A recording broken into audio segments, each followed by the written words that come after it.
And the extended break brings us back to race 2. This is race 16 of the championship, round 8 of the championship here at Bathurst, Japanese Super Touring Championship, the inaugural season. Reverse grid time. Ellen Frenson's well-earned performance means a well-earned front row start, even if the grid is still traditionally double staggered. Very traditional for Australian and in fact motor racing in general to have a double wide grid as opposed to the Formula One style stagger. And Adrian Michael Riccio alongside Michael Swinnerton. And of course, first thing we have to ask is about Anthony Ingram's personal storm through the grid. You did mention it's just two cars going for the same gap, and that was fairly much what he said when you got in touch with him after the race. Yeah, absolutely. He didn't realise whichever one of the Crown athletes it was on his outside, and so he just turns for the corner, trying to avoid the cars in front of him.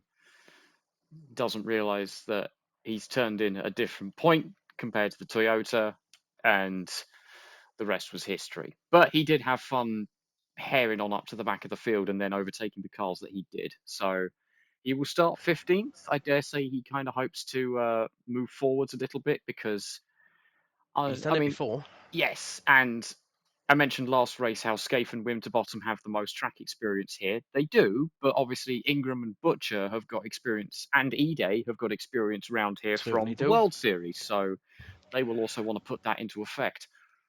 Uh, that four-wheel drive curtain is, or that ceiling rather, is preventing that from happening. What we were going to mention during the race, but the mid-pack entertainment was enough for us to sort of not mention it. Yuasa Racing, the missing piece in the puzzle, have retired the oldest Honda in the franchise and are taking up the four-wheel drive focus aspect from the Autopolis short venue next round by. Special dispensation be given, approval required by the rest of the garage before their stellar run to get points in Tsukuba. We'll look forward to seeing them in a better, stronger privateer position when we return to Japan there, Swinny.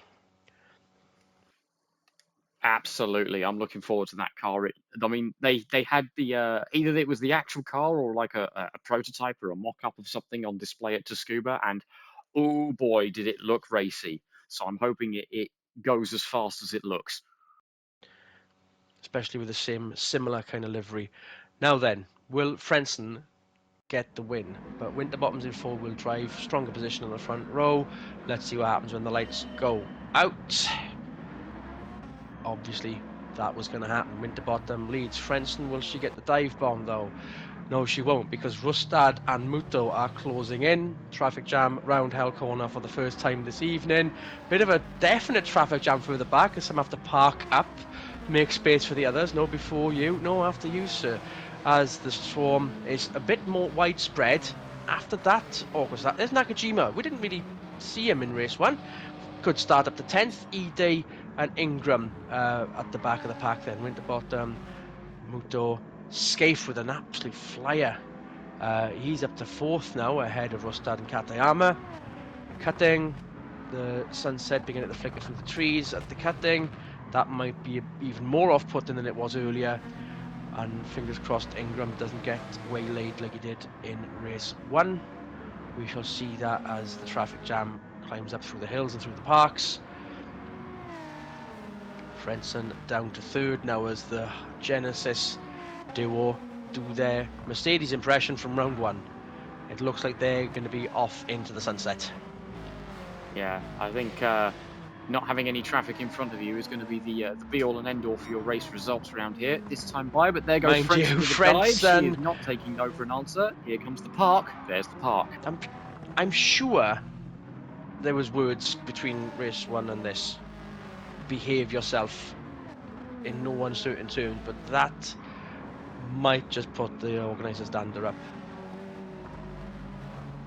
Yeah, I don't know. It might be just down to setup. If the car gets particularly light on its back end just as it's going downhill, then the driver is going to feel compelled to hit the brakes and slow everything up just to make sure you don't spin out around there. But it is odd. As I say, the only other cars I've seen do it were the Renault team in the World Series.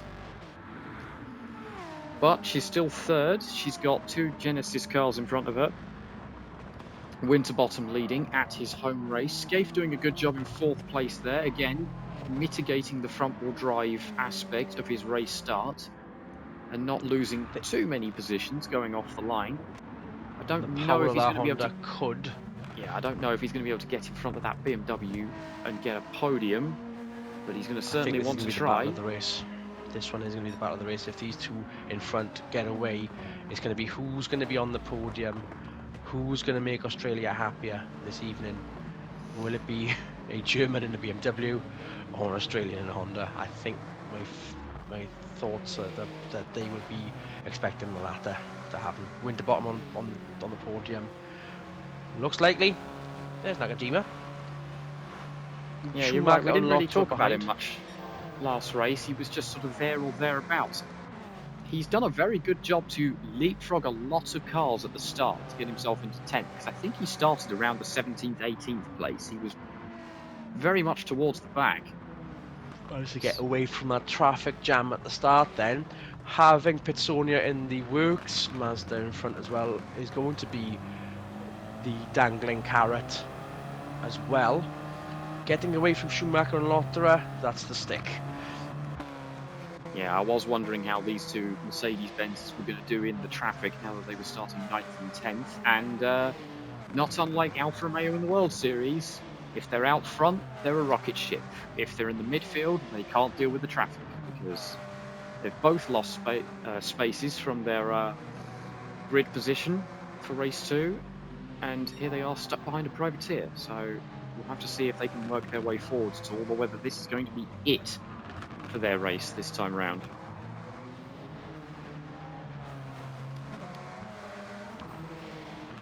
And whilst I'm assuming it's going to be a bit more subdued, I'm trying to keep tabs on what's definitely happening further down the mid-pack. Narusai up to 8th. Meanwhile, battle for the lead, Genesis Civil War. Muto wants to be the villain of this piece, taking the lead away from Winterbottom. Scaife definitely up to 3rd. Scaife is up to 3rd. Although Frentzen Maybe is not not. having that. Muscles her way back past. We know the Beamer's good on its brakes and good on corner entry. Well, then you've got Katayama and Rustad looking to get their word in as well. There goes Katayama. Scaife pushed back to 5th. Not long having 3rd. He's hanging tough. He's going to be around the outside at Hell Corner. Might be able to make that one work. Or he can get this crossover move maybe. Or just fall in line, I guess. And Rustad is there behind him next.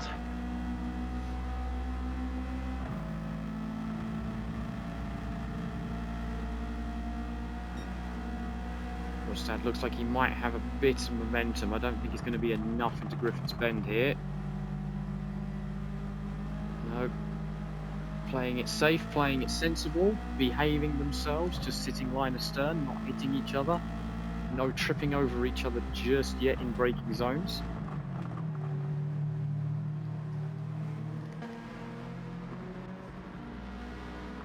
Takashi's almost closing in there. Decent. There was still a decent gap though. Narusai better performing in the Toyota, despite all the straight line speed woes, or the aerodynamic woes rather. This is more where Toyota expect to be, of course, inside the top 10. Though if you look at the driver's standings, of course, this is kind of the wrong Toyota, because it's been Gordon Butcher and the sister car that's been the championship leader for so long. And here he is in 13th. Now with Going the Genesis 1-2, this is not going to be doing Butcher any favours, but Muto and Winterbottom are going to gain ground massively at the end of this race if things stay as they are. Butcher's been leading the championship on and off since round 4. Winterbottom managed to nab it to halfway through that. But it's going to be back in Winterbottom's hands for this round by the looks of it, even if he is second, and Frentzen now closing in again. Muto has pulled away, so Muto apparently has the faster G70 out of the two of them.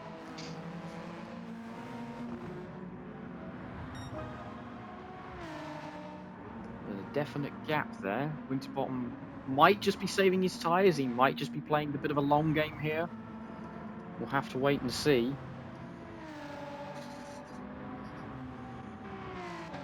But the top three, top four now very spread out. The first real battle is quite a ways back, it seems. Not even a Rossi under any doubt. But Sony and Nakajima safe. These Mercedes, though, want to make a bigger impression for this race than they did in race 1. On board with Ingram in 15th, still hanging on there after a bad start. Back up to a point-paying position. Suzuki down to 14th after the woes of the start as well. Momentum for Ingram there, but face full of Honda. Will it be there for the cut-in? They lean back a bit, but that was too much. Yeah, he just wants a bit of breathing room through here, I think. Although that has allowed Scaife to get a good run. He's now on the back of the Toyota, so this is a group now bunching up with the two Mercedeses and Nakajima's Mazda in front. This is going to become a very big block of cars. I'm surprised that Ingram didn't really go for something there, but maybe safety first with two cars ahead would have been a good look. Maybe a bad look for the front of his Mitsubishi if Toyota was going to be the faceful he had. Schumacher still 11th, but now threatening Nakajima before Forest Elbow maybe. Oh, Nakajima with a better four-wheel drive advantage. Right there.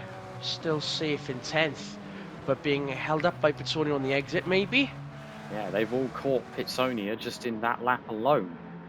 Pitsonia had a This good gap between him and all the rest of the cars behind him, and now here he is with Nakajima going alongside him. Here's the drag race, down to the chase.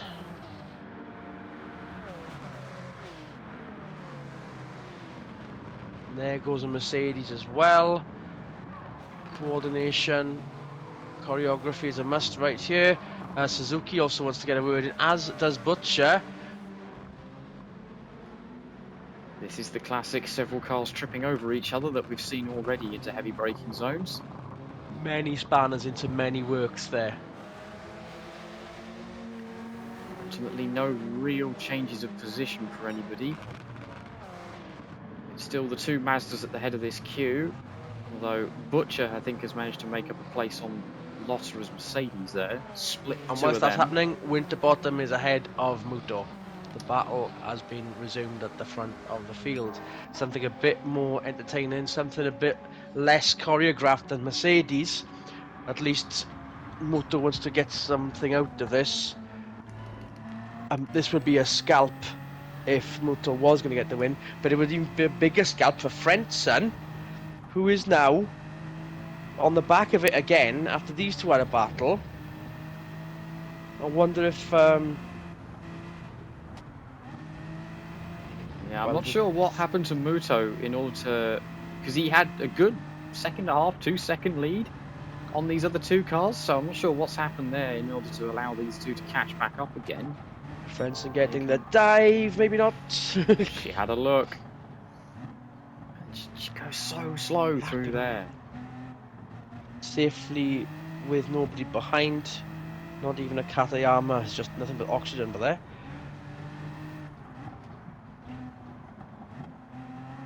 We know Frentzen's got a win already, that high-speed ring race. And Frentzen's year has been odd in that she's had races where she's been like this, mixing it up with the main manufacturers, doing well, getting top fives, getting race wins, getting podiums, scoring lots of points, making very good inroads on an independence title. And then we have races where she's struggling to score points at all. So It doesn't make sense. it's very... This she's championship quick. has not made sense. That car is quick, but inconsistent so far, it seems. Well, there's your top three, still bit more spread out than earlier. Katayama Scaife 4th, 5th. Rustad in attendance, as well as Nurusan Takahashi now. But then another gap to the traffic jam headed by Sonia's engine right there. That's spread out as well now. Ingram's made up a couple of spots. He's now in front of Suzuki and Lotterer. So there's been some squabbling there. And it looks like Nomura is catching up and wanting to come and play, and possibly dragging Nicolo and Ide with him. So this might end up being a very big scrum. Ingram up to 13th after a bad start. Not as bad as race 1, obviously, just caught in the traffic jam. Yeah. At turn 1. Nowhere to go. But yeah, Pitsonia is definitely holding these cars up. Doesn't really look it from that shot there, but they are all slowly bunching up to each other.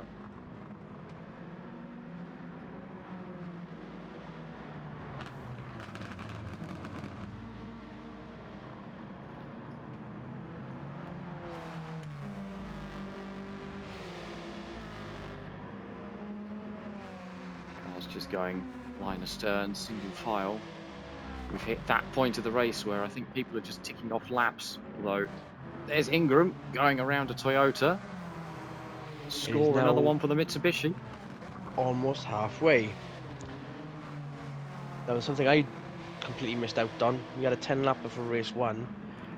Race officials, 10th, and this has happened in the world, it's happened in the Euros before, extending the second race or shortening the second race. They've seen it fit to add an extra 2 laps just for the entertainment value, but maybe that has in fact backfired if this is going to be slightly stale in comparison, but still, you know, it's halfway, it's still early days yet. Maybe we'll see something a lot more entertaining in this second half coming up. Yeah, who knows? I mean, it might be that people are just, you know, holding off and saving tyres and whatnot, so they can mount a late race charge. Yokohama being the supplier in this particular franchise.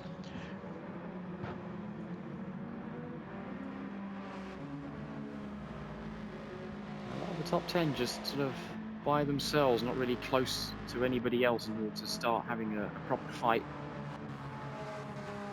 Meanwhile, Ingram here apparently has got a bit of a red mist on. He's overtaken a few cars now. Looks like he's going to get Schumacher for 11th, maybe? Or Schumacher sends it on Nakajima, though. Bit of a slide job. But not for long. That was more wobble on the slide job by the looks of it, but the power of the Mercedes has still kept it ahead of Nakajima for the time being. Just about. Ahead at turn 1, blocking for the exit, but there goes Ingram's momentum. Nakajima's momentum is definitely shot then. That was almost like he gave up on the exit of Hell Corner. Power down, therefore Ingram is still behind. Nakajima's Mazda still not close enough to Schumacher now. Into the top 10 he goes. I think that was a good example as to how the power is delivered at different points of the rev range between those two cars. Because, of course, that Mazda Atenza, not a Mazda 6, a Mazda Atenza, is diesel powered. So it produces power at completely different points as it goes through the gears compared to the Mitsubishi behind it, who just sends it and makes it clean. Ingram up to 11th. Caught Nakajima sleeping there. At least it's got a sweeter sounding diesel than most diesel touring cars we've heard in the past. These are race cars and full stop.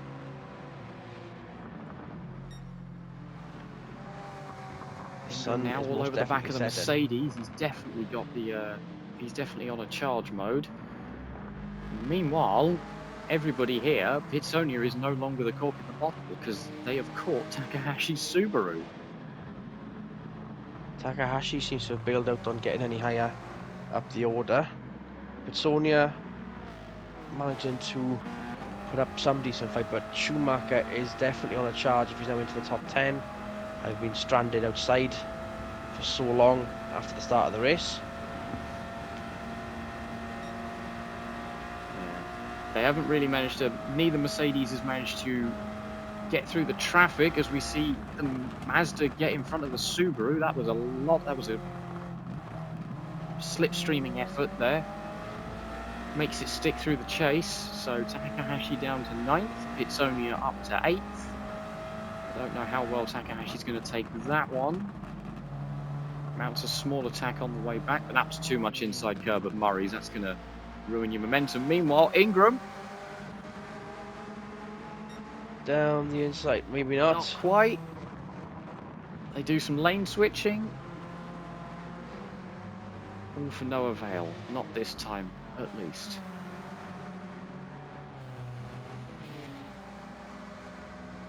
%33% of the race remaining.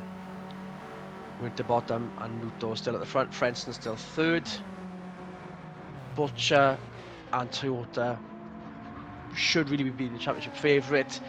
Expecting a lot more from them, whatever venue we go to, and this has perhaps been their worst performing weekend to date.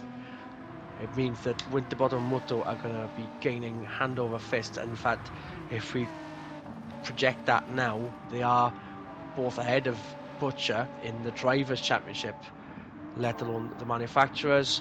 Frentzen still wants to say hi to higher than third, but then, just saw it then, momentum lost just as the S's became the dipper. Narusai doing Toyota proud somewhat. Top 10, 7th place on his lonesome. Pitsonia Takahashi 8th and 9th. Naruse was a comfortable 7th, but he has been caught by this back-end group here. Pitsonia, Almost Takahashi, immediately. Schumacher, Ingram, all on the back of him now. So I don't know whether Naruse's burnt his tyres out or something over the course of this race, because he does not have the pace he once did. Pitsonia now is going to mount an attack. Some level of lack of tyre performance then. I mean, we didn't expect, we used to see it in World Super Touring rounds of old, where someone would get into the lead and lose that performance and lose the race because of how hard they tried in the first half of the race. This is something slightly different, something we've not expected to see for a while.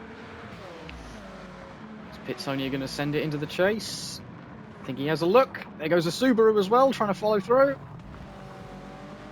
It's followed through on Schumacher by the looks of it.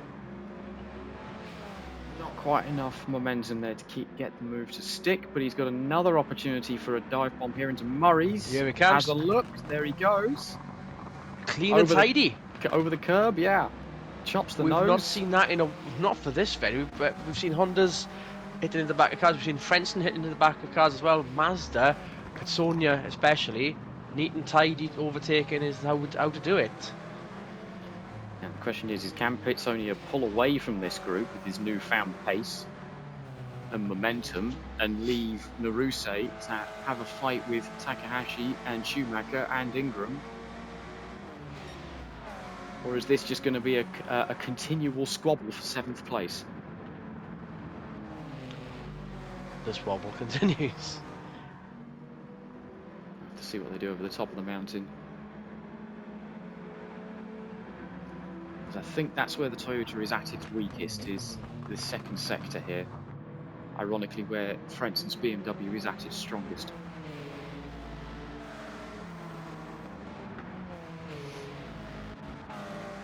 Playing nice so far, not quite close enough to harass each other just yet.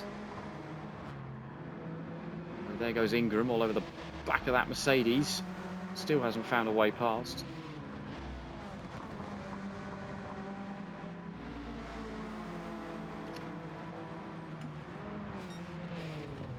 Into the dipper they go.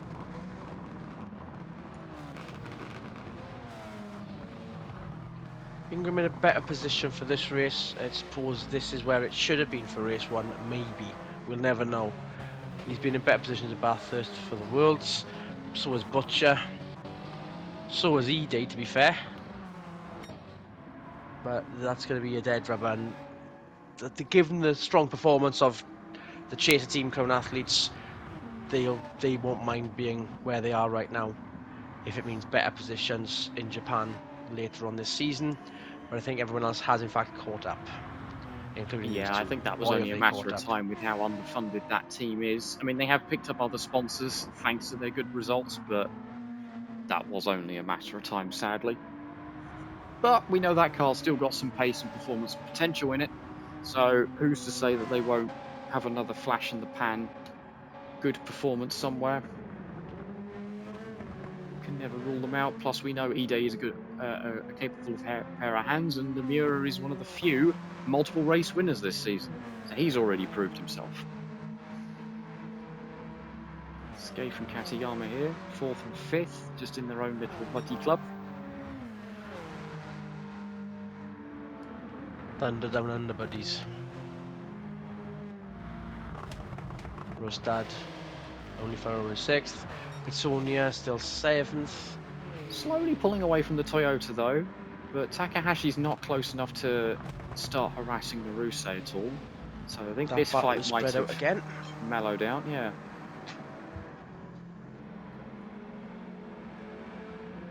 Ingram's still all over the back of the Mercedes, can't find a way past yet, and we've got Butcher trying to find a way past Nakajima's FedEx Mazda. Has yet to find a way to do that. Nakajima now being the head of this small train.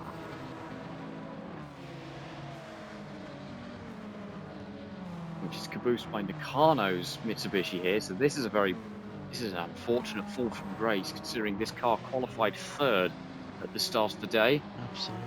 And here it is in 18th place. I mean,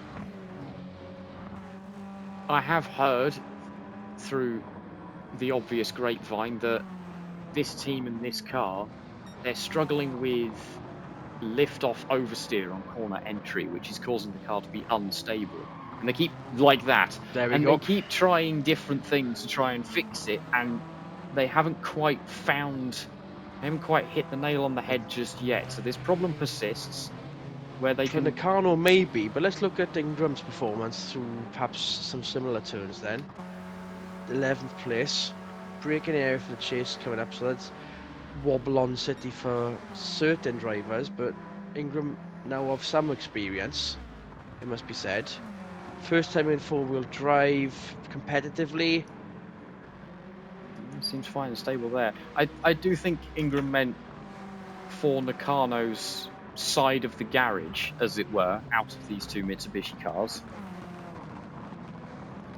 And the outside of the Mercedes. Schumacher. That's brave.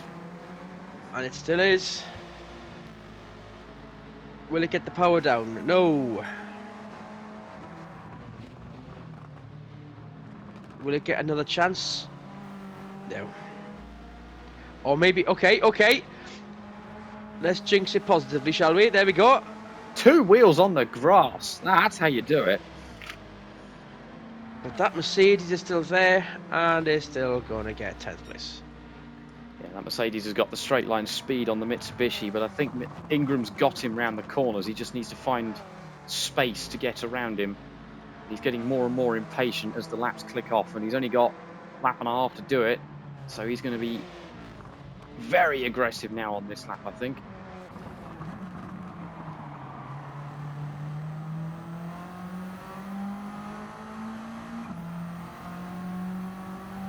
As we see Schumacher pull away slightly, of course. Although, there's momentum. Little There's nudge. a Mercedes in front of you. Ooh. There's a wall. That's brave. But he makes it stick. You need to check that car after the race. We need to check that car now. Lap and a half to go. Will that front right corner be able to sustain what's just hit it over the top of the mountain? Well, he's only got one more lap where he needs to put the car and its subsequent components through the same punishment again. So here's hoping he's all right. He's already on the back of Takahashi's Subaru. The old I had a enemy, feeling that Mercedes was holding him up. Power down the straight to get ahead of the Subaru, perhaps. Maybe not. Takahashi now has the run on Rusey's Toyota.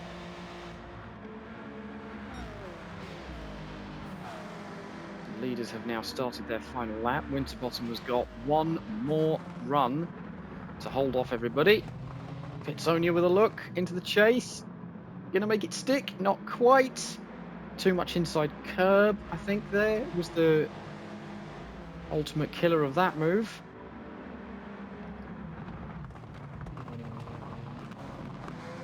Takahashi, I think, just went around the outside of Naruse at Murray's. That's quite the move. In amongst all the squabble.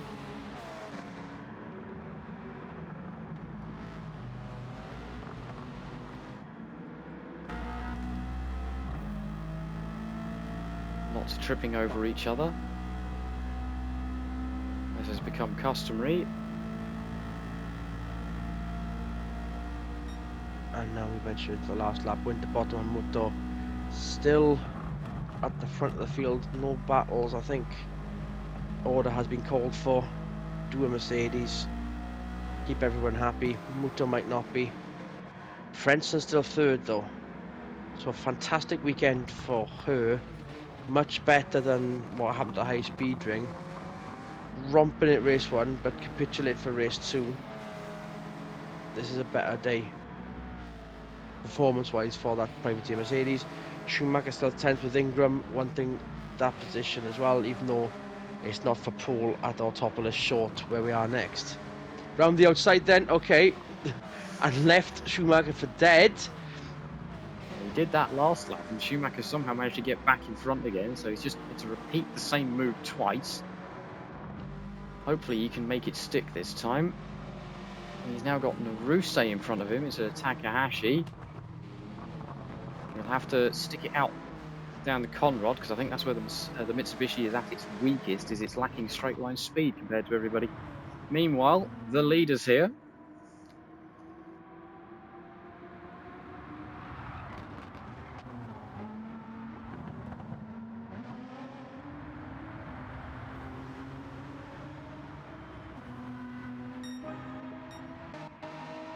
And there goes Winterbottom's second victory of the Japanese season, and setting out his stall in his campaign for the championship, having Butcher fallen asleep this weekend. One of us might have been very quiet towards the end there, trying to see what else could be happening further down the field. It has happened. There has been a bit of a squeeze, but I think we expected so much from race 1 to happen again that it just didn't have the same impact as the top 10 crossed the line. Mercedes did not get a word in the top 10, but they still get points. More work to be done despite the fantastic start of the weekend for them. Let's go into championship circumstances then. Winterbottom now leads the championship from Muto, and that's a 26-point lead now, having only been 12 points behind Butcher. Butcher is now 20 points behind Winterbottom. I think I've got my maths wrong here. 191975. That is 16. No, hang on. Yeah, 16 points to Muto, 20 points to Butcher. Katayama still 4th in the Drivers' Championship. The swing in favour of Genesis on the circuit means it's a swing in favour of Genesis in the Constructors' Championship, with Toyota now falling back even further. That is a 50-point gap between Toyota and Genesis ahead, and only a 7-point gap to Team Mazda behind with their good performances this weekend. Chaser Motorsport still running away with the Privateer Championship. The Mitsubishi outfit will still be second, too much a gap further back to everyone else. So it's going to be between the Chasers and the Mitsubishi as a semi-works outfit for the Privateer Championship. I hate to admit it, Twinny, but I did kind of drift off towards the end then. Apologies for that. But it was still enough to keep the weekend entertaining, I suppose. Yeah, I mean, Bathurst is a great track, but they can't all be winners. We did see some good action in the midfield there with the Mercedes-Benzes starting 9th and 10th and having to work their way through that traffic. Some doing okay, some not so much. And then, yeah, the Genesis masterclass at the front there, along with Frenson's drive of the day in that privateer BMW. Granted, the privateer points battle, as you've just pointed out, isn't necessarily up for grabs anymore, but she could definitely make a run at third place in that little fight there. So we now head back to Japan. Autopolis is shorter layout. We'll explain how that looks when we get there. It's going to be a bit of a short season, short circuit season coming up because we've got Suzuka East as well, something that NASCAR have visited a couple of times. And yeah, the championship now has some potential favourites, but it's still wide open. So on behalf of Michael Swinnerton, Adrian Michael Reese here, somewhat jet lagged, I suppose, between world and Japanese purposes for commentary. We shall see you soon. Good racing, everyone.